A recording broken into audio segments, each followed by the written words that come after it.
ustedes saben que es bien complejo armar el puzzle, porque todas estas conspiraciones tienen 1000 caras, pasan miles de cosas, y aquí hay un intento muy interesante de echar luz sobre esta situación. Además, Eric dirige un... Perdón, disculpen. Ernesto dirige un diario. Voy a adoptar como seudónimo. Dirige un diario y es una de las cosas que me gustaría hoy conversar con ustedes. Entonces, la conversación, miren, yo voy a conversar 10-15 minutos con Ernesto y después de eso dejo la palabra para que ustedes hagan todas las preguntas posibles y conozcan de primera mano un poco cómo se vive política, comunicacional, mediáticamente, actualmente el proceso político tan interesante y apasionante que está protagonizando Venezuela. Bueno, Eric, primero que nada, Ernesto, darte las gracias. ¿Por qué digo Eric? Voy a hacer un análisis de eso. ¿Ah? Por el rojo. Ah, por el rojo, puede ser. Voy a hacer unas 2 o 3 preguntas tuyas que a mí me interesan mucho para que tú nos puedas contar y después damos la palabra. Mira, lo primero que a mí me llama mucho la atención, bueno, en general, pero sobre todo después de leer tu libro, es el tremendo e importante rol que jugaron los medios de comunicación durante el golpe de Estado del año 2002. Un rol que en realidad uno sabe que detrás de los golpes de Estado siempre hay conspiraciones, ¿no es cierto? Militares, política, económica, pero en este caso, digamos, la conspiración tuvo una naturaleza muy mediática. De tal manera que después de leer todo lo que he leído, resulta casi difícil imaginarse que el golpe hubiera tenido algún tipo de éxito sin los medios de comunicación. Algunos incluso hablaron por primera vez se escuchó la palabra golpe mediático. Entonces, me gustaría saber si tú pudieras hacer una primera opinión al respecto de cómo, digamos, para un golpe de Estado clásico, esta vez sí, y eso es lo nuevo, los medios de comunicación juegan un rol, pero de primera línea. Sí, bueno, antes que nada, muchas gracias por invitarme, a ti, Pedro, y a la universidad por recibirme, a ustedes, muchachos, por estar acá conmigo, cosa que me honra. A nuestros compañeros, además de la Embajada de la República Bolivariana de Venezuela, que me han estado, digamos, acompañando en estos días de agitadas actividades en Chile, ¿no? El golpe mediático. Yo podría decirles que tiene antecedente en lo que hizo acá en Chile el Mercurio, con el gobierno de la Unidad Popular. En el caso de Venezuela fue más o menos lo mismo, pero expandido, extendido a casi la totalidad de la prensa comercial venezolana. Yo trabajaba en uno de esos diarios que participó de esas... Trabajaba en un diario de derecha. Exactamente, el diario El Universal. Yo era un reportero de izquierda, pero como nos suele suceder, nuestros patronos tienen posiciones editoriales opuestas a las que lleva uno, pero digamos en una democracia más o menos normal puede haber una franja de coexistencia, de cohabitación entre un reportero de izquierda y un periódico de derecha, porque tú te limitas a hacer buen periodismo y eso debería bastar. En el caso mío particular, esa relación se hizo insostenible a partir del golpe. Las campañas que desarrollaron los medios eran sistemáticas contra el gobierno, y más que contra el gobierno, porque uno lo dice así, pareciera como que fuese un ejercicio normal de oposición. Eran campañas destinadas a enloquecer, a histerizar a los ciudadanos frente a cualquier tipo de iniciativa. Ustedes lo estudian acá, obviamente, con el análisis del discurso, y si se hace un análisis de los contenidos de la prensa venezolana previa al golpe, te das cuenta de que la prensa se encargó de crear las condiciones subjetivas para que ese golpe fuese no solo posible, sino aplaudido por una parte del país. Yo terminé renunciando a ese periódico menos de un mes después del golpe. Tenía 2 trabajos, estaba simultáneamente en la televisión estatal, en el Canal 8, como entrevistador en las mañanas y también como reportero político del Universal. Me quedé trabajando en el canal del Estado y desde esas 2 posiciones pude tener acceso a lo que estaba ocurriendo en ambas aceras del espectro político venezolano. Digamos, ese trabajo que yo desarrollé, las vivencias que tuve, alimentaron mucho el libro. Yo diría que es un libro que mezcla mis propias vivencias, mis propios testimonios, mi propio sentir con la investigación pura y dura, como tú la señalas. Tú hablas aquí de cuando tratas de como, identificarlo como género de reportaje histórico. Sí. ¿No es cierto? Como género. Me llamó la atención, no hablas de una investigación periodística. Yo tengo mucho respeto por la palabra investigación. En mi país, no sé cómo será acá en Chile, está desprestigiado el término periodismo de investigación. Porque cualquier cosa prácticamente es presentada como una investigación. Aquí en Venezuela sucede que un informe parlamentario donde se plasman las resultas de una investigación parlamentaria es procesado como una noticia en un periódico y a eso le ponen periodismo de investigación, cuando la investigación no la hizo el periódico. Tengo mucho respeto por la palabra investigación. Y como te decía, al mezclar mis propias vivencias con la investigación, creo que trasciende el término, trasciende digamos, los linderos del periodismo de investigación, porque también es un testimonio, ¿ves? Entonces, quise hacer, digamos, innovar con esta caracterización de reportaje histórico, porque creo que además es algo que nos sale a nosotros, los periodistas de este tiempo. Los ciudadanos hoy día están sometidos a constante bombardeo de información basura y nosotros somos partícipes de ese bombardeo. Y de pronto, en forma inconexa, publicamos cosas que luego quedan en el aire y se contradicen con la que publicamos mañana y no pasa nada. Entonces creo que digamos, nos toca a los periodistas ser cronistas de nuestro tiempo y este tipo de procesos debemos englobarlos en un instrumento que nos permita dejar testimonio ante la historia de lo que estamos viviendo, más allá de lo que dicen los archivos hemerográficos, que son inútiles muchas veces para entender lo que sucede. Tú no puedes despachar temas de altísima complejidad en una cuartilla, como la llamamos, en 25 líneas o en 3 minutos de un micro televisivo o radial. Entonces creo que este instrumento, el reportaje histórico, nos permitiría a los periodistas romper la camisa de fuerza que implica la limitación de espacio, la inmediatez asociada a nuestro trabajo de reporteros, y es una contribución pues a que nuestros nietos, cuando se interesen por lo que sucedía en este tiempo, tengan de dónde abrevar. Sí, bueno, parece que tú traes unos libros para la biblioteca de la escuela, ¿no? Sí, entonces, gracias. Van a poder verlos, es un estilo bien interesante, hay investigación periodística, pero también hay cosas autobiográficas, hay cosas, por lo tanto, cosas objetivas, cosas subjetivas. Es un bonito estilo, me llamó mucho la atención. Volviendo al tema de los medios en Venezuela, y ya para darle la palabra a los estudiantes y a las visitas, ¿cómo es? Se habla mucho de la libertad de expresión, de los problemas de la libertad de expresión en Venezuela, de la persecución a la prensa, etcétera, etcétera. Bueno, yo vengo llegando a Venezuela y nos conocimos, y a mí me llamó la atención ver todo lo contrario, ver una profusión de expresiones, tanto de lado a lado, digamos, a diferencia de lo que uno ve en Chile, donde está mucho más concentrada la cosa. Incluso yo aquí traigo quería mostrarlo aquí, ¿no es cierto?, que traigo las páginas de opinión que me tocó ese día ver. Yo veía todos los días diarios de derecha y de izquierda. Para empezar, hay diarios de derecha y de izquierda. Aquí en Chile tenemos diarios de derecha, ¿no? Ya eso ya habla de una diferencia. Este es el diario El Nacional, que es un diario de muchos años de historia, ¿no es cierto? Un diario, sí, fíjense, formato Mercurio, que hace periodismo informativo. ¿Se consideró de izquierda en algún tiempo? Alguna vez fue de izquierda, con cierta tendencia. Y ahora es totalmente de oposición. Y a mí, yo leía mucho las páginas de opinión donde trataban a Chávez de perro rabioso. Yo vi perro rabioso, irracional, comunista consumista. Pero esta foto me llamó mucho la atención, que es lo que les quiero mostrar. Este es un ministro de Chávez, el segundo hombre. Y en esta foto sale, bueno, no sale muy agraciado, la verdad, en la foto. Sale con una cara que a veces nos pasa, ¿no? Nos pilla una foto y nos pilla con cara de loco, así eso le puede pasar a cualquiera. Y un poco eso es lo que ocurre, pero fíjense que ponen ahí arriba la foto del ministro, el segundo hombre del gobierno, y aquí ponen, esa mirada no es de gente cuerda. Nada más. Entonces, eso es una... O sea, ya son ofensas personales, ¿no es cierto?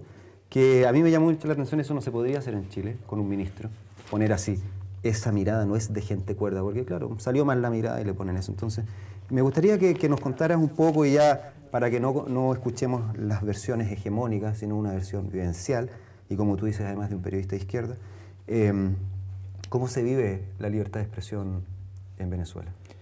Yo dudo que haya otro país del planeta Tierra que tenga más libertad de expresión que el mío, donde se ejercite con más profusión.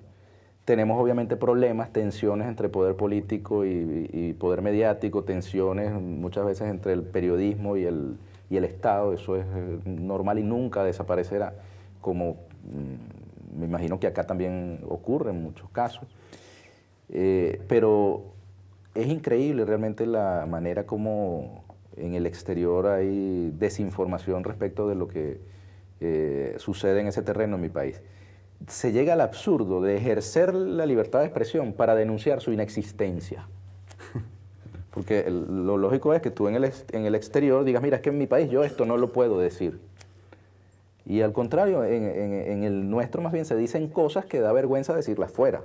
Es decir, estos señores que hacen este tipo de periodismo, cuando van al exterior se cuidan de no decir esas cosas. Es dentro del país donde se desatan los mil demonios. Y por eso te decía que más que una campaña de oposición al gobierno, previo al golpe, se dio un proceso de histerización. Es decir, los medios se pusieron al servicio de un plan para irracionalizar a la gente. Decirle a los ciudadanos que este ministro de Finanzas, Jorge Giordani, no es una persona cuerda, que eso no es solamente un insulto. Eso lo que hace es que el ciudadano común, que se expone a fenómenos como por ejemplo la inflación, se bloquee y no comprenda las causas de ese fenómeno económico, sino que le atribuya que el señor que está responsable de las finanzas públicas está loco. Entonces, sobre esa base, tú lo que haces es extender la irracionalidad en el debate político. En mi país muchísima gente está lo que se ha acuñado como disociado. Es un término que no es muy estricto desde el punto de vista psicológico, pero es una categoría, digamos, coloquial. Y dicen, fulano está disociado, porque se dan casos así de gente que tiene un whisky 18 años, lo está tomando, montado en un yate muy costoso, y dice, es que esta situación económica no se aguanta. Y tú dices, bueno, este tipo está disociado, ¿no? Yo les traje, no sé si podemos luego tú mostrarlo. querías proyectar algo. Sí, primero les traje un video, ¿no? Que es como una especie de resumen del libro, de ambientación audiovisual del libro. Y luego traje una noticia que apareció en el diario El Mundo, no de España, sino de Venezuela, que dice, los venezolanos son los segundos más felices del mundo. Es una conclusión de un estudio de VENAMCHAM, la Cámara Venezolana Americana, ¿no? Y es muy llamativo porque lo que se dice dentro y fuera del país es que Venezuela vive un descalabro terrible, que allí no se puede vivir, que tú te asomas y te asesinan, que no hay un clima para la inversión, que es inaccesible la generalidad de los productos. Y sin embargo, los venezolanos son, para estos señores que hacen negocios, los segundos más felices después de los costarricenses. Había escuchado esa cifra en otro estudio también, sí, de los más felices de América Latina y más contentos con su salud. ¿Cómo tú te explicas eso? Esta noticia es incongruente con el contexto periodístico que acompaña a ese fenómeno. Y bueno, el periodismo renunció a difundir la verdad en aras de una causa política. Lo digo incluso autocríticamente, porque desde el campo de los medios públicos del Estado, lo llamaba prensa de izquierda, también, o sea, hay fenómenos en los que ese periodismo tampoco está presente, ¿ves? Porque la pugnacidad es tan grande que si tú te quieres hacer una visión amplia de lo que sucede en Venezuela, estás obligado a consultar varios medios. Si te informas solamente por los medios del Estado, probablemente estés insatisfecho, porque hay cosas que no entran, porque no forman parte de tu ámbito de la realidad. Y en los medios privados, pues ni se diga. No, total. Justamente eso ya, y con eso hago la última pregunta antes de dar la palabra a los estudiantes, Ernesto. Te quería preguntar, ¿qué es en este contexto histórico actual, donde Venezuela es un país que se erige como un desafío a todo el discurso hegemónico de que no es posible otro mundo? Se erige como un país que desafía a Fukuyama, que dice, se terminó la historia, se terminaron las ideologías. Y viene Venezuela, acompañado por supuesto de otros países latinoamericanos, y plantea el socialismo. Y lo plantea de una manera muy interesante, además con elecciones, un poco como lo soñó Allende, ¿no? Una vía democrática al socialismo. Entonces, Venezuela desafía muchas cosas en ese sentido, Y también a muchos nos devuelve tremenda esperanza, a quienes nos definimos como personas de izquierda. Entonces yo te quiero preguntar, ¿cómo en ese contexto histórico tan interesante, que alguna vez Chile lo vivió de manera similar, es ser periodista? ¿Qué es ser periodista hoy en Venezuela? ¿Qué es ser estudiante de periodismo?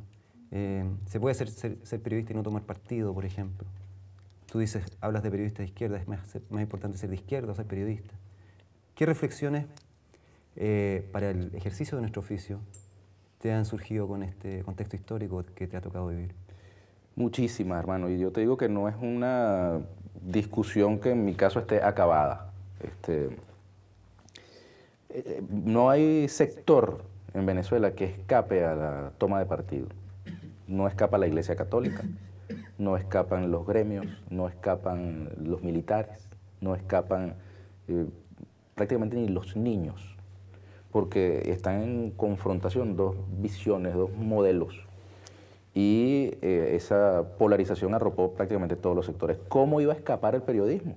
Si desde el periodismo se lleva adelante lo que he descrito, no hay manera de escapar a eso.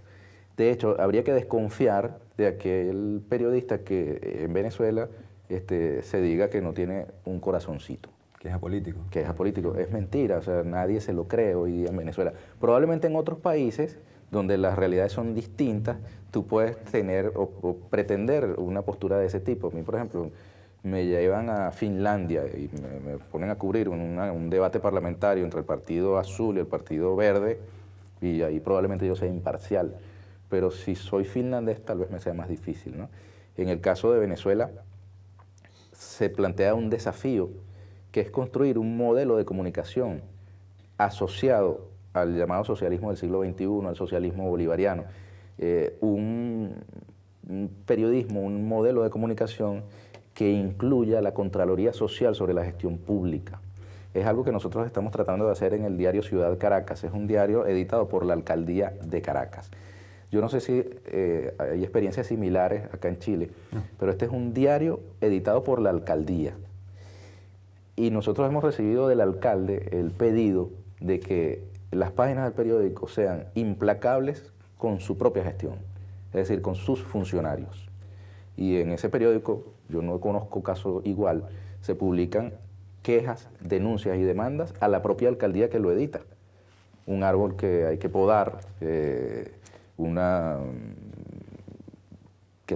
demanda de un determinado sector, de una barriada caraqueña.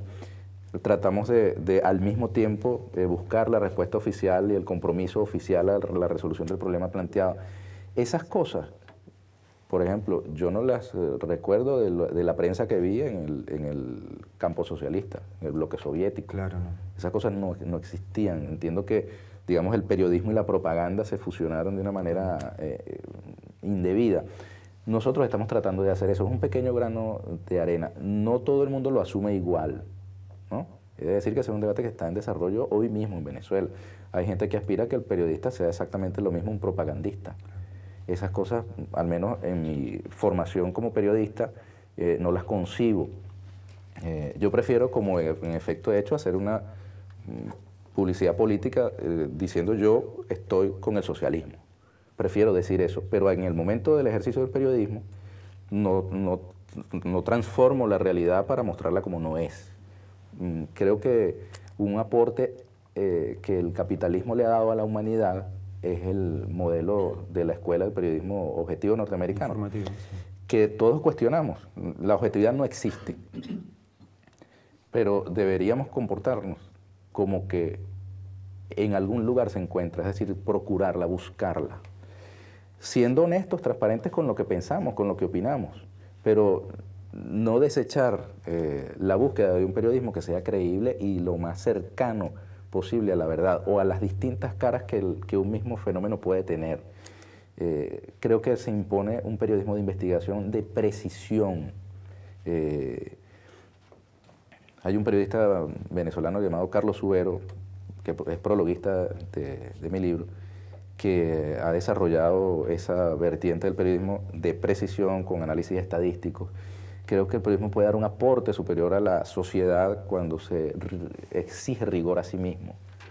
Le hace mucho daño el periodismo a la sociedad cuando no se exige rigor, cuando se hace eco de rumores, cuando se pone al servicio de causas bastardas, subalternas, cuando desconoce el poder económico, que es una cosa invisibilizada por el periodismo objetivo norteamericano, que concibe el periodismo como el perro guardián y que lo confronta solamente con el poder del Estado. Y autónomo el poder del Estado. Pero resulta que el periodismo en sí también es un poder, y el periodismo no se ejerce en el aire. Trabajamos para empresas capitalistas que tienen ánimo de lucro. ¿Y qué hace el periodismo frente a ese poder para el cual trabaja? Siquiera se lo pregunta. Porque muchas veces pasa que ni siquiera nos lo preguntamos. No digo yo que vamos a renunciar al ejercicio de esta hermosa profesión y a decir, no estudiemos periodismo. Dejémosle esto a la gente que tiene propensión hacia la televisión y la farándula, caras bonitas y cerebros dudosamente formados. No, yo creo que tenemos que llenar al periodismo de inteligencia, tenemos que llenar al periodismo de compromiso, de ética, con una visión crítica, comenzando por sí mismo, cuestionarse ese ejercicio. En Venezuela, mira, esta degradación del periodismo nos ha arrastrado a todos. Tenemos una crisis en el periodismo de la que no escapamos ninguno. Yo digo que mi crisis está dentro de mí también. La crisis del oficio la tengo yo dentro. Y te puedo dar testimonio, en el periódico que dirijo, todos los días yo me consigo con cosas que no hicimos o cosas que no hicimos bien. Y soy sumamente crítico del trabajo que realizamos. Porque podría tener uno la tentación de decir que un periodismo militante, revolucionario, de izquierda, progresista, es el mismo periodismo banal, pero con banderas distintas. Entonces, hacer lo mismo que cuestionamos, es decir, que publiquemos fotografías del bando contrario diciendo que también están locos los personeros de la oposición. Y eso también es decir que se ve en Venezuela. Yo no lo comparto, no creo que sea el camino para la construcción de un periodismo asociado a ese modelo del socialismo en el siglo XXI. Bueno, Ernesto, muchas gracias. Damos pie ahora, por favor, a las preguntas que pudieran haber del público, de los estudiantes, de las visitas. Denise tiene el micrófono. José, después atrás también levantó la mano. José, te escuchamos. Hola, ¿se escucha? ¿No? ¿Sí?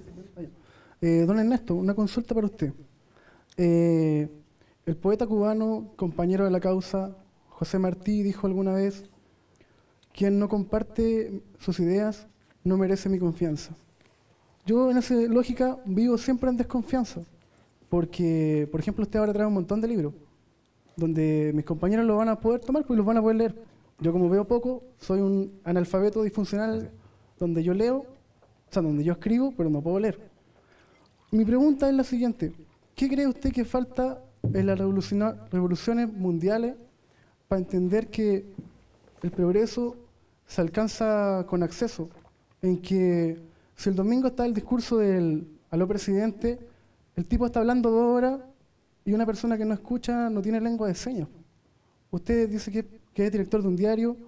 Yo no sé si su diario usted saca texto en braille o es la misma lógica de siempre, donde la bendita democracia, que en el fondo es lo menos malo, hace cargo de la mayoría, pues. Y como la mayoría sí ve o se puede escuchar, preocupémonos de ellos. ¿Qué cree usted que hace falta que no nos preocupamos del que no puede escuchar, del que no puede ver, del que no puede hacer tal o cual cosa?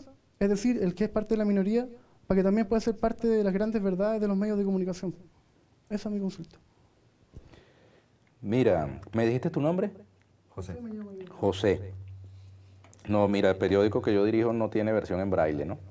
No te voy a mentir. Pero al lado de eso te voy a contar que una de las iniciativas del gobierno bolivariano fue la creación de la Universidad Bolivariana de Venezuela, ¿no? Destinada a incluir en el sistema educativo a cantidad gigantesca de jóvenes como ustedes que no tenían acceso a la educación superior.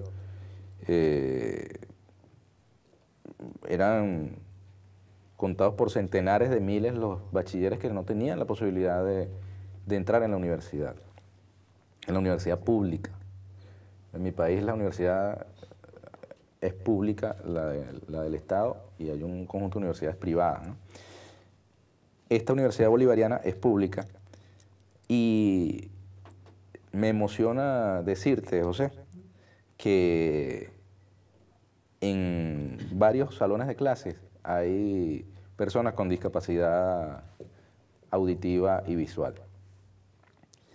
Y en la Universidad Bolivariana hay intérpretes del lenguaje de señas para las clases a las que ellos asisten. Es algo que a mí me emocionó mucho saberlo. Incluso hay una anécdota un poco jocosa acerca de eso, porque un compañero profesor comenzó su semestre, pues, y se percató de que había una persona que él no conocía, ¿no?, en el salón. Él creía que era un alumno. Y esta persona le dijo, mira, no, yo soy el intérprete, porque en esta clase tenemos, creo que son 2 sordomudos que asisten. Entonces, en la clase asiste un intérprete. Un intérprete que va, por el lenguaje de señas, traduciendo lo que el profesor dice.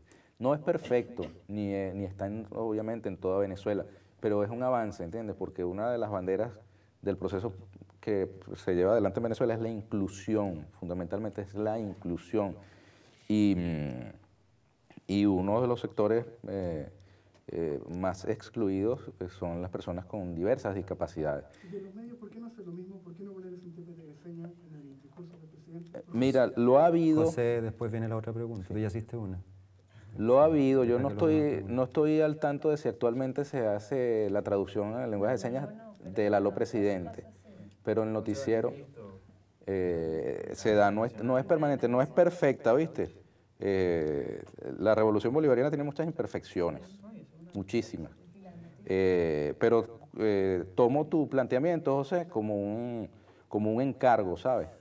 Me voy a Venezuela con la interrogante acerca de si eso se está dando y con la misión digamos, de hacerme eco de tu planteamiento para que personas que tengan ese tipo de discapacidades puedan enterarse mejor, no solamente de los discursos del presidente, sino en general, poder tener mayor acceso a la información de todo tipo. Gracias, José. Gracias, Ernesto. Atrás había un... Interesante. Mi nombre es Luciano. Yo sintiéndome igual súper identificado en la medida de lo posible, porque soy chileno, con el proceso revolucionario de Venezuela. Me gustaría hacer una pregunta. Se me habían ocurrido varias preguntas, pero ya las contestó. Entonces me queda el saber cuál es, ya que usted se identificó con un bando, el bando de los cabros buenos de allá, ¿cómo usted, en términos políticos, se enfrentan a los medios de comunicación de derecha? Y no lo digo, o sea, lo digo a nivel interno, mi pregunta va como a nivel interno y a nivel externo también integrando quizá a otros gobiernos o a otros procesos políticos revolucionarios que se encuentran en América Latina. Pero no entiendo bien ¿Cómo ustedes enfrentan como un bloque político, y también usted siendo periodista y los medios de comunicación que son parte de la revolución, cómo enfrentan esta contrapropaganda o cómo enfrentan la postura política de la derecha en términos también de contrapropaganda, de quizá enajenamiento, que es lo que quieren lograr, que usted había dicho, en la población venezolana. Y también en otros lados, o sea, nosotros lo que vemos acá de Venezuela, o lo que nos llegan, es Chávez, y es una cosa súper descontextualizada, y así con con otros gobiernos de América Latina. Sí, mira, sabes que muchas veces, no sé si ustedes tienen hijos, levanten la mano quienes tienen hijos.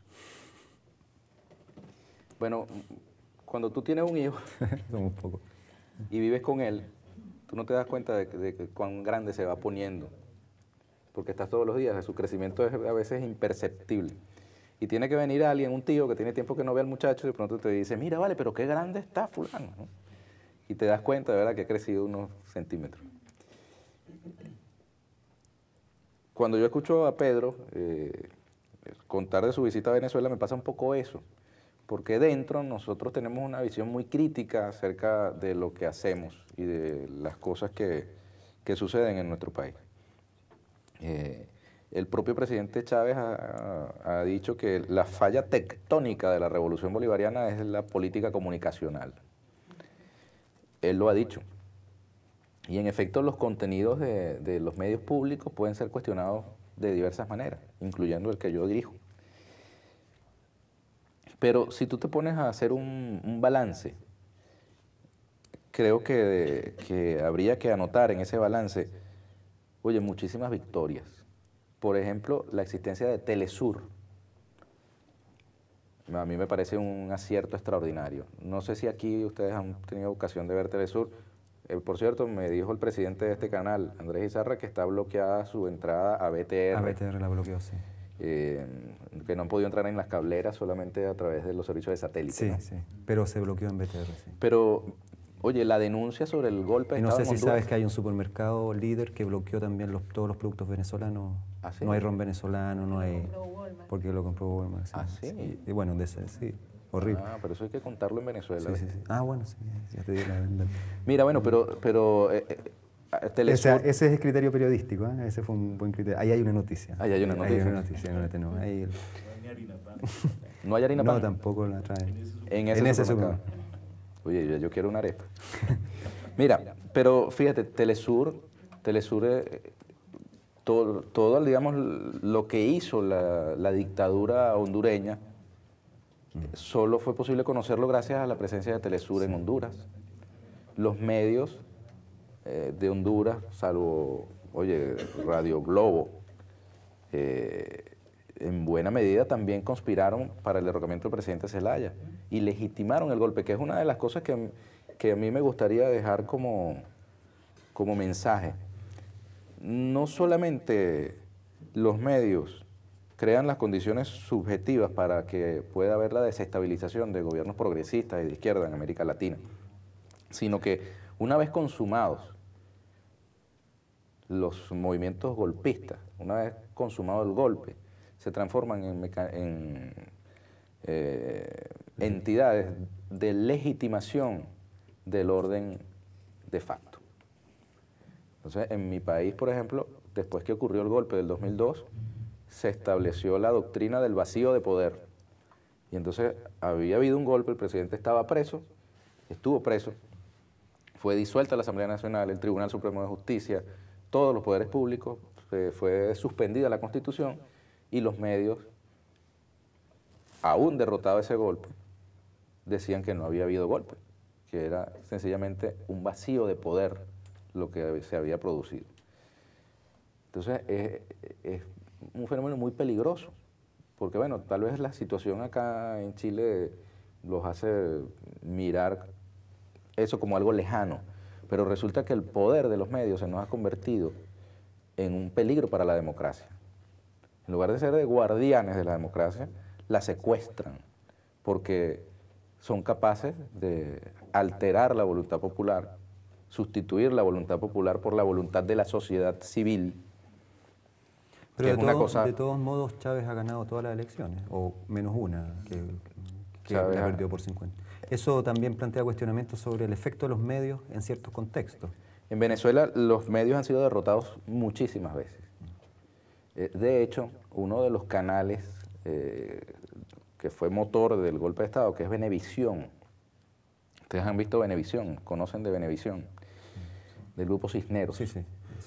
Bueno, ese canal, después de haber dado el golpe... Que Cisneros fue por un tiempo dueño de Chilevisión en Chile, pero ya no. Sí. Ese canal se replegó. Y entonces es un canal visto casi chavista. ¿Ah, sí? Casi, porque, bueno, ¿por qué digo casi? Porque invitan allí a personeros del gobierno y son escuchados. En Venezuela llegó a suceder que tú invitas a un personero del gobierno a un canal X y no lo dejas hablar. Yo era entrevistador de televisión y y una de las cosas que me decían, oye, es que tú debes hablar a la gente. Porque se supone que si tú invitas a alguien es porque quieres escucharles algo. Esa persona tiene algo que decir. Pero un periodista que permanentemente está, claro, por razones de tiempo uno tiene que interrumpir, tienes que conducir una entrevista, yo lo he hecho muchas veces. Pero aquella cosa en la que más bien la sindéresis está del lado del entrevistado y el entrevistador es un histérico, eso es una cosa loca que nosotros la tuvimos y la hemos tenido en Venezuela. Bueno, este canal le dio una pastilla de Lexotanil, Armonilia. un té de manzanilla a sus periodistas más rabiosos, algunos los apartó, y entonces ahora allí se entrevista normalmente a gente del gobierno con mucho respeto, pues se le escucha, igual que se entrevista a gente de la oposición. Entonces ese canal se replegó y tiene una programación basada fundamentalmente en el entretenimiento. Ahora, eso también nos plantea muchas interrogantes, ¿ves? Porque los medios, en efecto, invadieron el espacio de la política, ¿no? Y sustituyeron a los partidos políticos, se convirtieron ellos mismos en partidos políticos y los periodistas y reporteros se transformaron en militantes de esas organizaciones. Pero un canal replegado con un periodismo objetivo y una programación basada fundamentalmente en el entretenimiento, con valores como el consumismo, los concursos de belleza, la promoción de la aspiración de un modo de vida capitalista, donde el tener es lo importante, puede ser más eficiente. Captura la audiencia. Captura la audiencia y también es un contendor para cualquier proyecto de transformación social. ¿Por qué? Porque expande la alienación. Si tú tienes a la gente permanentemente viendo basura, entretenida con valores, con antivalores. Acaban de sacar del aire en Venezuela 2 telenovelas colombianas, oye, donde se hacía apología de la violencia, el sexo, el narcotráfico. Y esos canales, esos contenidos pueden ser más peligrosos que un medio que sea abiertamente político y que te confronte abiertamente. Sí. Y pueden tener una influencia al final cultural, claro, en las votaciones también. Porque si tú planteas una transformación de la sociedad en la que lo más importante no es tener, sino lo que tú seas y cómo estamos todos, no solamente yo. Bueno, y eso choca con esas pantallas permanentemente encendidas que te dicen exactamente lo contrario. No hace falta que digan vota por fulano para tener una influencia de tipo electoral. Y si la revolución bolivariana llegara a fracasar electoralmente, tendrá mucho que ver ese modelo del American Way of Life que se difunde a través de los medios comerciales permanentemente. Sería un triunfo de ese modo de vida, de esa industria cultural que está encendida en toda América Latina. Yo he visto la televisión acá muy poco y es prácticamente lo mismo. Nuestra gente, nuestros pueblos pierden un tiempo precioso mirando la televisión. Yo digo que la mejor televisión es aquella que se apaga. Y la lectura es el mayor liberador, el mayor emancipador de nuestro tiempo. Ernesto, hay una pregunta de un académico de la Facultad de Ciencias y colombiano que nos acompaña, que te quiere hacer una pregunta. Francisco también, y parece que hay atrás también. Hernán, por favor. Muchas gracias, Ernesto, por estar acá y te felicito por el libro. Yo tengo uno y eso da mucho placer tenerlo escrito. Qué bueno, gracias, hermano. Yo ya sembré varios árboles, no sé tú cómo vas con eso, pero ya estoy listo. Qué bueno. Tuviste un hijo, plantaste un árbol y escribiste. Y escribiste el libro. Son las tres cosas. Política, que es distinto. ¿Y ya llegaste a los 40? Pasé por ahí, ya estoy del otro lado. Oye, repito eso, gracias por estar acá.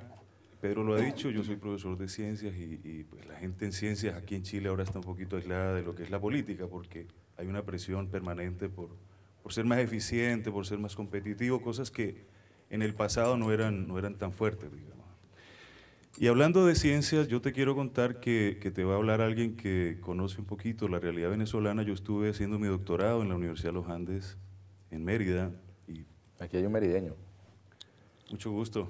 Somos 2 gochos, entonces, que le acompañamos aquí. Y por lo tanto, lo que te quiero contar es esto. Viví en una época entre el 94 y 98 de manera intermitente. Y lo que recuerdo un poco es que pues, Chávez ya había intentado, no es verdad, su golpe de Estado en el 92. Estuvo preso. Y yo recuerdo muy vivamente un día que Chávez fue a la universidad como candidato. Tú me vas a corregir por la fecha porque no la 98, recuerdo muy sí. bien. Y habían 300 personas en un auditorio de la Facultad de Ciencias escuchándolo, y te digo que fue una hora con los pelos de punta. O sea, te estoy hablando de alguien que intentó hacer un golpe de Estado, intentó llegar y llegó de hecho, digamos, a la presidencia con las votaciones que tuvo. Y por lo tanto, si alguien sabe de golpes es Chávez, digamos, porque los ha hecho y los ha sufrido. Yo quisiera que nos contaras un poquito acerca de este comentario, un poco. Venezuela es un país muy explosivo desde el punto de vista político. Yo recuerdo que no he visto chamos en mi vida más beligerantes que esos de la Universidad de los Andes, ¿ah? Cuando se agarraban porque subían 5 bolívares, 5 bolívares la benzina, eso la tenían que bajar a -10, digamos. O sea, era muy bravo hacer cualquier cosa allá. Reivindicación social por delante. Permanente, eso era, pero tanto que me tocó un cierre de la universidad 3 meses y ahí escribí mi tesis, digamos. Y lo que quiero es eso, que nos recrees un poquito esta historia que a lo mejor tú con tu libro y con tu expertise dentro del diario que diriges, podías de alguna manera ilustrarnos, ¿no es verdad?, cómo se enfrenta una situación de este tipo, poniendo esa situación y viendo de pronto un caso muy distante que fuera un político que no sabe nada de esta situación. Él es militar, es un coronel de combate y por lo tanto, si alguien sabe de golpes, es Chávez, digamos. Sí, así es. Fíjate que tiene mucho que ver con Chile lo que tú estás mencionando. ¿Es que acaso en América Latina alguien se podía plantear siquiera la posibilidad de llevar adelante una revolución por caminos electorales sin que eso condujese inevitablemente a un golpe de Estado? La experiencia chilena la tenemos todos en nuestra mente, todos los que de alguna manera, yo era muy chiquito, tenía 3 años, pero al seno de aquella familia de izquierda llegaban todos los días noticias de lo que aquí pasaba. En mi casa vivieron refugiados, exiliados no chilenos, realmente argentinos, pero era parte de un mismo paquete, ¿no?, las dictaduras militares del Cono Sur. Entonces, era lógico imaginar que alguien que llegara con las banderas de transformación con que llegó Chávez se iba a exponer tarde o temprano a un golpe de Estado. ¿Cuál es la particularidad de Chávez? Que Chávez también es militar. Si Chávez no fuese militar, ya lo hubiesen derrocado. Es más, cuidado si no hubiese podido siquiera llegar al poder por vía electoral. En el año 93 en Venezuela hubo elecciones y hubo un fenómeno electoral de la causa R, un partido político de izquierda, por cierto, muy peculiar porque ellos no se admitían de izquierda, ¿no? En un partido que quería romper con todo, no usaban corbata, estaban, digamos, tratando de innovar en la política, incluso desde la izquierda. Y estuvo a punto de consumarse un golpe de Estado en Venezuela porque un candidato venido del movimiento sindical, un obrero metalúrgico, en el caso de Andrés Velázquez, podía llegar a ser presidente. Era un individuo que se suponía podía romper con el sistema bipartidista. En Venezuela durante 40 años hubo una democracia representativa en la que los dos grandes partidos, Acción Democrática, Socialdemócrata y COPEI, Social Cristiano, se alternaron en el poder. Romper el bipartidismo era acabar con todo un sistema de conciliación de élites y eso casi lo logra hacer Andrés Velázquez. Lo logró paradójicamente un hombre venido del seno de ese viejo sistema, el expresidente Rafael Caldera. Caldera llega al poder y lo primero que hace es, incluso antes de tomar el poder, él, siendo presidente electo, anuncia el cambio del alto mando militar. Y esa cúpula que estaba comprometida en un golpe de Estado es desplazada. No les voy a continuar aburriendo con detalles sobre la política venezolana, pero en todo caso les hago ver que solamente la posibilidad siquiera de que un hombre que no fuese del sistema llegara al poder activa la herramienta del golpe de Estado. Y en nuestros tiempos esa herramienta del golpe de Estado está activada por la derecha continental y por sus mentores que, como todos sabemos, están en Washington. Ustedes conocen aquel chiste latinoamericano que dice, bueno, ¿por qué en Estados Unidos nunca hay un golpe de Estado? Porque en Washington no hay embajada americana. Bueno, esa herramienta está activada, ocurrió en Honduras, se intentó en Bolivia, ocurrió en Ecuador, de modo pues que debemos estar todos muy atentos a eso. Chávez, al ser militar, tiene ascendencia en los cuadros militares.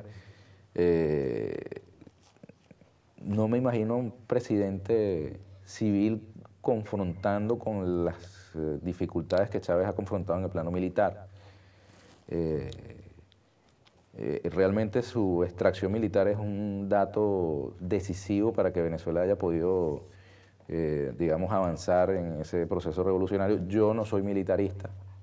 Mi padre fue preso de la dictadura militar de Pérez Jiménez y jamás seré militarista. No soy partidario de poner lo militar por encima de lo civil o de lo político, pero es un dato de la realidad. Chávez es militar. Ahora, no llegó por un golpe de Estado al poder, llegó por elecciones, sucesivamente legitimado en elecciones, y ha utilizado la Fuerza Armada para cosas que nuestro pueblo necesitaba. Operativos de salud, incluso en Venezuela se promueve el golpe de Estado, diciéndole a los militares, bueno, vale, ustedes andan vendiendo papas, no les da pena, porque los militares hacen operativos de venta de alimentos de primera necesidad para las capas populares. Y bueno, los servicios médicos de la Fuerza Armada han sido puestos al servicio del pueblo, el hospital militar, hay operativos de odontología, medicina, la Universidad Nacional Experimental de la Fuerza Armada, que era un instituto reservado para los militares, los civiles militares o sus relacionados, hoy día tiene 200.000 estudiantes. Ha sido multiplicado por 10 o 20 el número de alumnos. Una universidad que, quiero decirles, es gratuita para todas y todos. De modo pues que es un militarismo bastante sui generis, en todo caso, el que se puede denunciar en el caso venezolano, lo cual no quiere decir que no haya gente que no cometa arbitrariedades, excesos, que nosotros tengamos dificultades para relacionarnos de pronto con gente que da una orden y quiere que se cumpla. Y uno que viene de las aulas universitarias y de la vida en el campo de la izquierda está acostumbrado al debate, a que me derrotas, me convences, me derrotas. No tengo por qué obedecer a pie juntilla la instrucción que tú me acabas de dar. Pero esa es una realidad hoy en Venezuela. No creo que esté planteado un nuevo golpe de Estado. La oposición ha vuelto al redil electoral. Ahora el 5 de enero se instala un nuevo parlamento en el que va a volver a estar presente la oposición originariamente antichavista. Veremos qué hacen. Pudieran utilizar el Parlamento para repetir las condiciones que hubo en 2002 y generar un nuevo movimiento golpista. Podrían tener paciencia suficiente e inteligencia para ir rebanando al presidente, porque obviamente con tantos años de ejercicio de gobierno, todo político sufre un desgaste, todo proyecto político comienza a ser cuestionado, ¿no? Ellos podrían intentar desplazar del poder al presidente en las elecciones del 2012, como en efecto van a realizarse esas elecciones, y los acontecimientos están pues en pleno desarrollo. Y esas elecciones tienen mucho que ver con el curso que tome América Latina. Así como en los años 60 la Revolución Cubana hizo que en nuestro patio se desarrollara la Alianza para el Progreso y en todas las iniciativas del gobierno de los Estados Unidos para mejorar las condiciones de vida de algunos sectores populares en nuestros países para evitar que el germen revolucionario se esparciera, pues hoy día vemos el florecimiento de una derecha populista que toma las claves de la izquierda para hacer política, apropiarse de los terrenos que son propios de la izquierda y desarrollan iniciativas, como ya he dicho, populistas que cauterizan, previenen o vacunan al sistema de que pase en otros países lo que ha pasado, por ejemplo, en Venezuela, ¿no? Una derrota de la Revolución Bolivariana sería muy mala para las perspectivas de la izquierda en el mundo entero y para además la bandera del socialismo que allá se está levantando, ¿no? Hola, otra pregunta. Francisco, ¿tú le querías preguntar algo a Ernesto? Francisco, la pregunta más al ámbito periodístico, ¿cómo se da esa relación en cuanto a que puede existir un choque en los medios de izquierda en el sentido de que muchas veces tienen que sufrir el trabajo de desmentir lo que dice la derecha, pero también informar lo que se debe informar? Entonces muchas veces, ¿cómo sobrellevan eso? Es decir, no, informemos mejor lo que se debe informar y lo otro, ya si es mentira, dejémoslo ahí o digamos, vamos a hacer un trabajo para desmentirlo. Eso en cuanto a cómo se hace ese trabajo periodístico de choque. Y el otro, ¿cómo ven la relación que existe en los cierres de los canales o los medios en Venezuela? Acá en Chile por lo menos se da el hecho de que se dio más auge, se informó más respecto al cierre de los canales en el último tiempo que al golpe de Estado que se hizo en el 2002. Entonces, también hace un par de años vino un periodista argentino, Jorge Lanata, y dijo acá, digamos, siendo quizás un tanto de izquierda, Sí, crítico. Sí. de que independiente de que un canal o un medio llamara a hacer un golpe de Estado, hiciera todo un complot en cuanto a aquello, de todas formas debe existir, no se tiene por qué cerrar. Entonces esas dos preguntas enfocadas más al ámbito periodístico. Mira, Francisco, tú has dado en el clavo, hermano, porque eso que tú te planteas como una pregunta es algo que cotidianamente uno tiene delante de sí. ¿Qué hago? ¿Me ocupo de desmentir las falsedades que están difundiendo el medio de al lado? Esa foto que mostré, por ejemplo, ¿qué hago con esa información? Por ejemplo. Me ocupo de hacer eso y le regalo a mi adversario la posibilidad de establecer mi agenda, o utilizo mi influencia en la opinión pública para poner temas que a mí me interesan y que yo considero que son más importantes.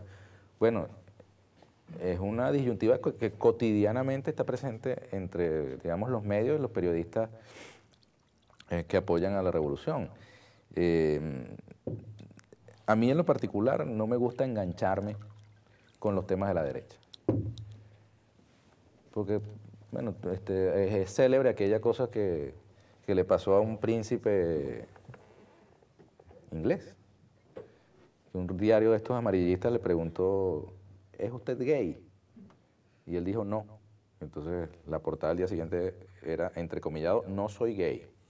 Y entonces el que no sabía que estaba en duda su virilidad se enteró por el desmentido, ¿no?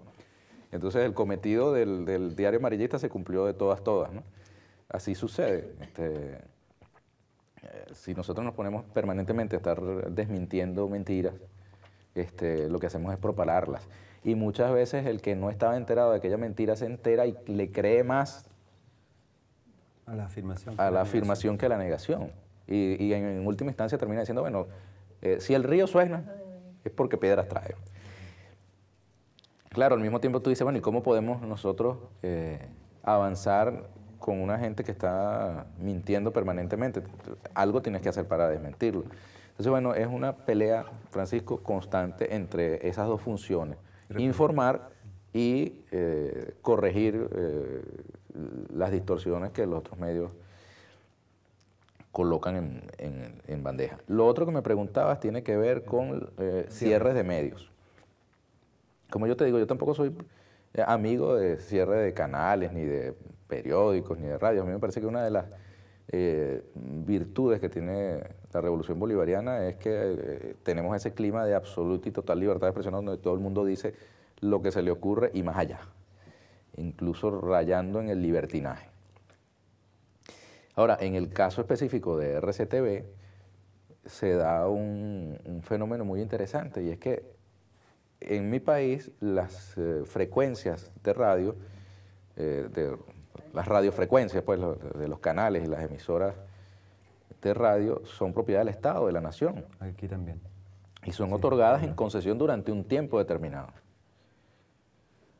Entonces quiere decir que el Estado, cuando otorga una concesión por 20 años, está amarrado a que per secula seculorum, como dicen en latín, ese concesionario va a explotar ese bien público.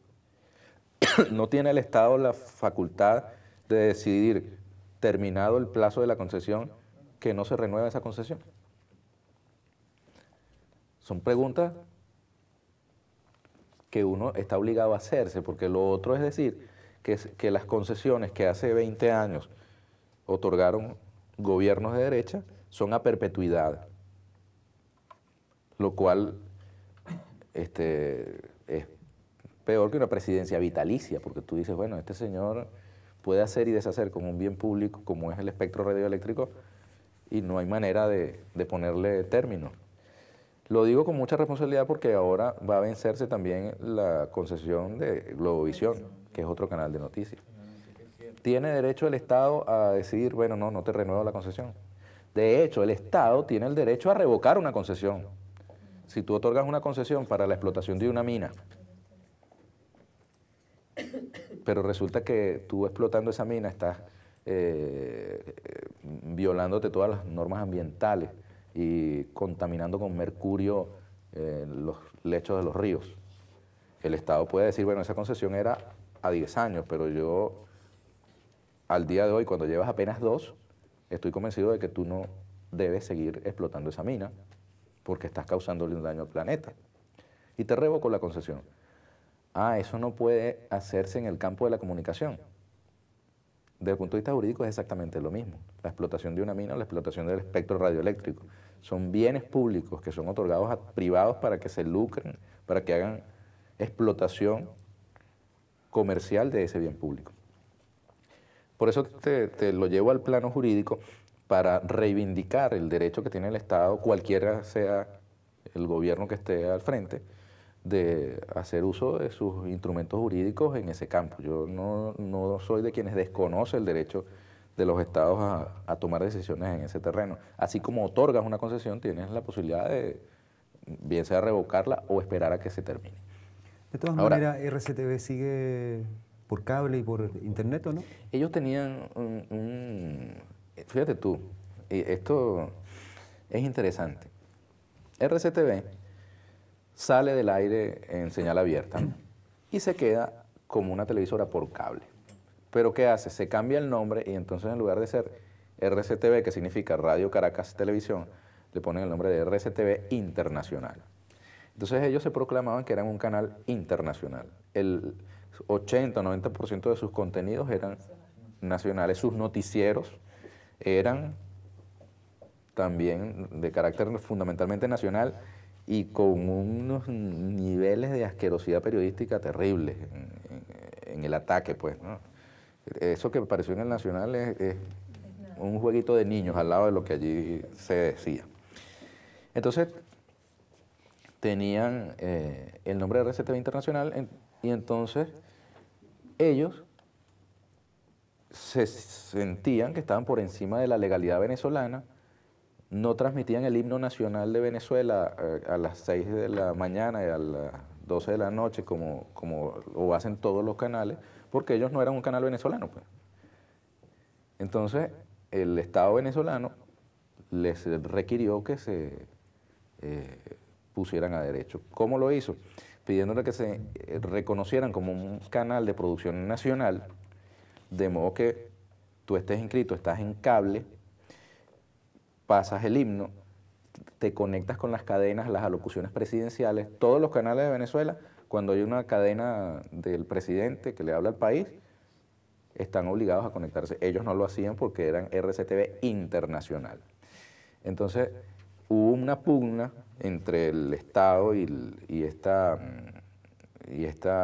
planta. En realidad, con las que toman la medida son las cableras, porque las empresas de cable son las que determinan si un canal está o no, pero tienen que tener estos canales, cumplir con ciertas características.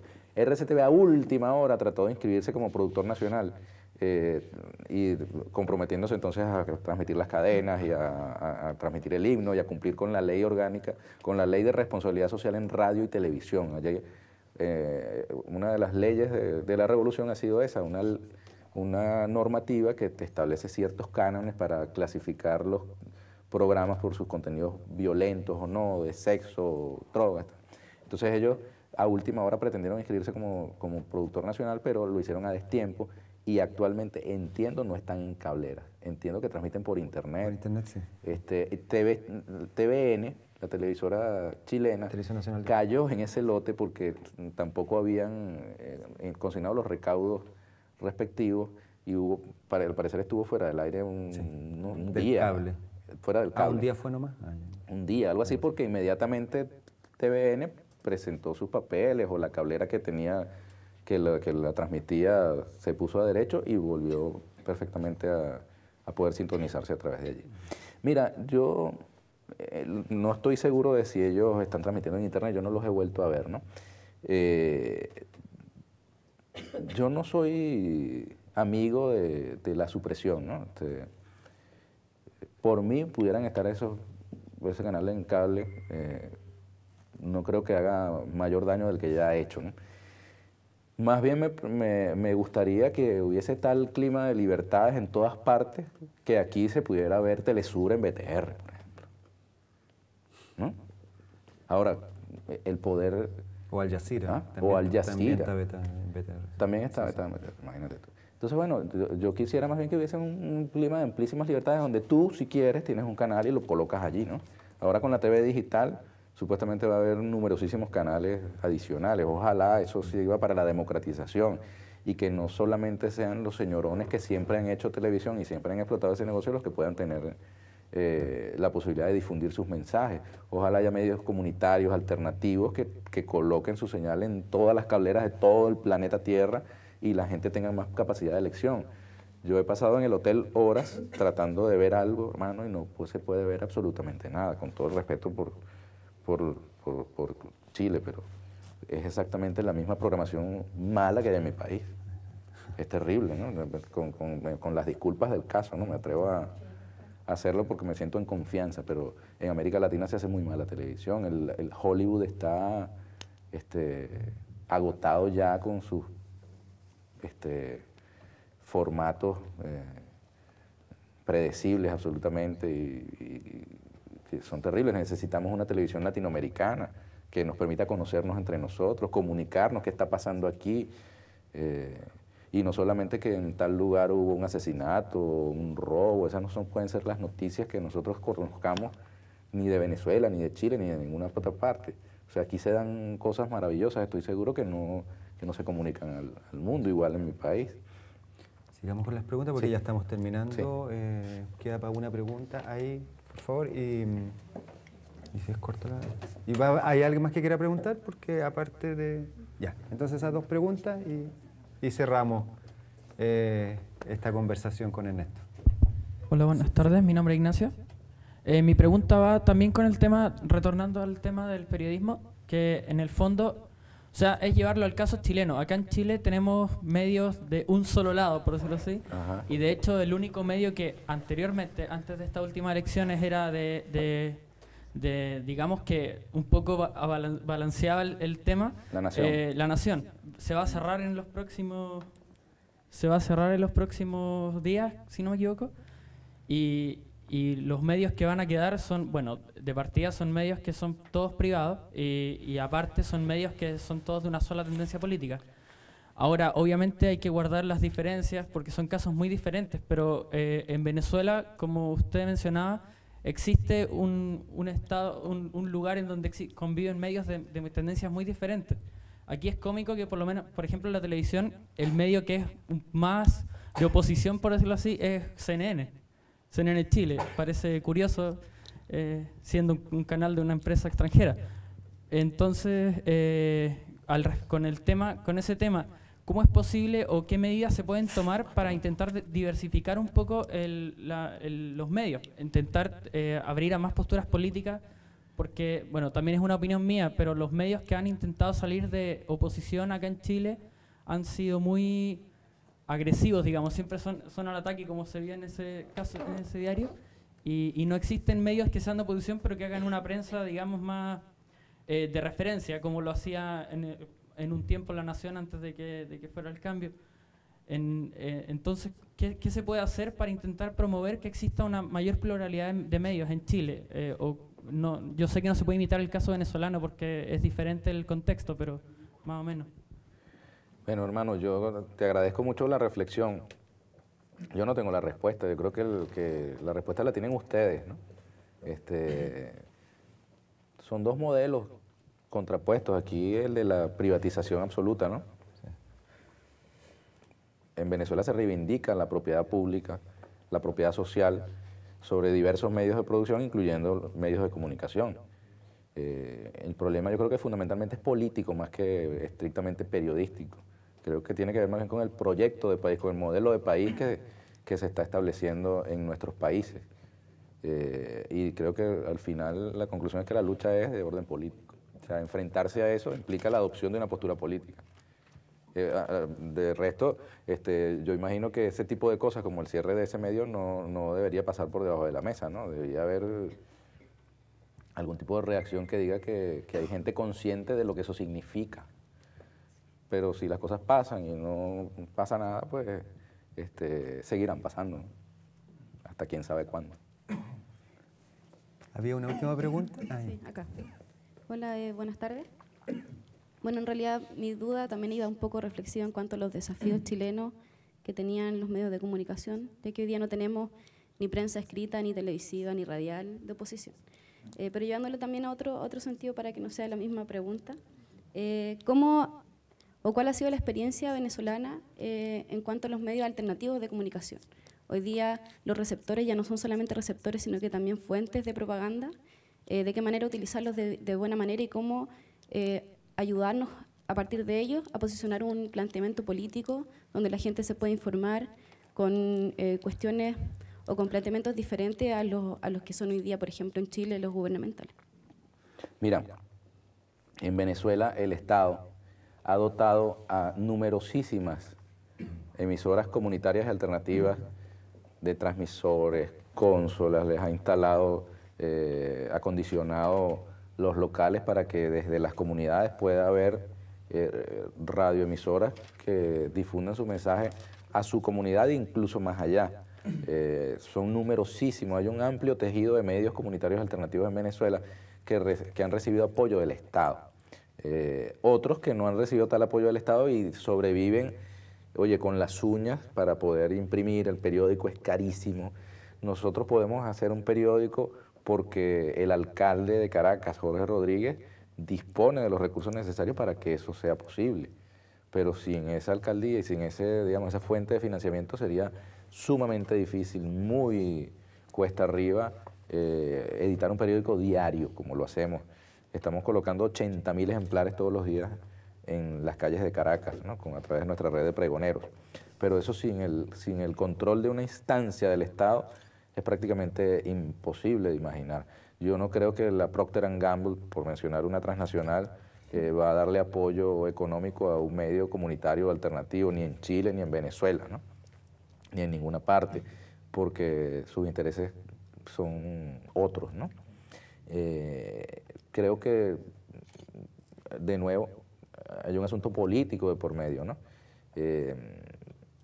Yo los invitaría a no desmayar. Aquí, por ejemplo, podría haber un periódico en la universidad. Ahora con la internet se ha facilitado mucho, se ha abaratado pues la tecnología para hacer radios, páginas web. Creo que uno puede utilizar esas herramientas de la globalización con un sentido crítico también, ¿no? Pero la comunicación masiva, realmente masiva, es algo que cuesta mucho dinero. Pasa por crear las condiciones políticas para que ese tejido se democratice. El el espectro radioeléctrico y digamos, el campo de la prensa escrita son negocios, son minas, que dan poder económico por un lado, pero también político por el otro. Nadie tiene un periódico por amor, simplemente por amor al periodismo. Eso otorga poder. En mi país, por ejemplo, hubo una época en que los medios tenían sus diputados. Una fracción incluso llegó a haber de la cadena Capriles, que fueron electos en las planchas del Partido Social Cristiano y luego crearon una bancada los diputados del bloque del Grupo Editorial Capriles. Grupo editorial que, por cierto, ahora tiene una posición de supuesto respaldo al gobierno bolivariano, ¿no? Lo cual te habla también de la maleabilidad de los medios que buscan acomodo frente al poder. Cuando Chávez cayó, ahí está recogido, ese periódico que se suponía era chavista, saludó el advenimiento del gobierno democrático de Pedro Carmona Estanga. Bueno, Ernesto, muchas gracias. Muchas gracias a ustedes. Ya hemos estado un montón de rato conversando.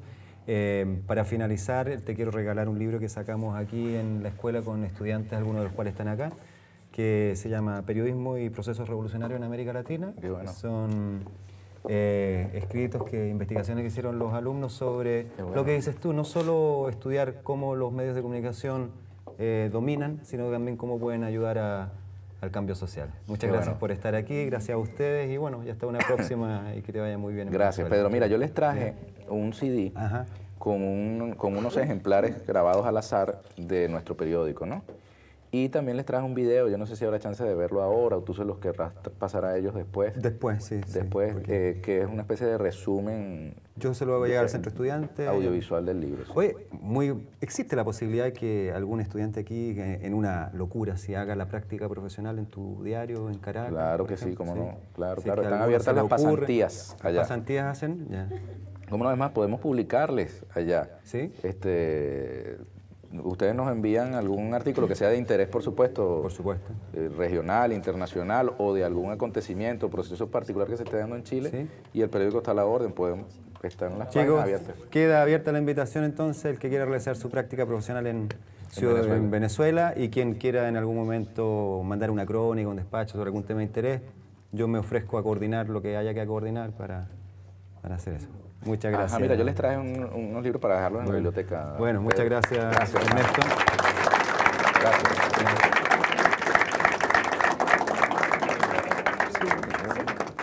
Ok. Mira, yo les traje estos 4 ejemplares. Gracias, para que, chicos. Muchas para gracias que por su puedan tenerlo en la presencia. biblioteca. Perfecto. Son 4, van los 4 a la biblioteca, por si acá. Muchas gracias. hermano, gracias. Bueno, ahora nos quedamos un ratito nosotros.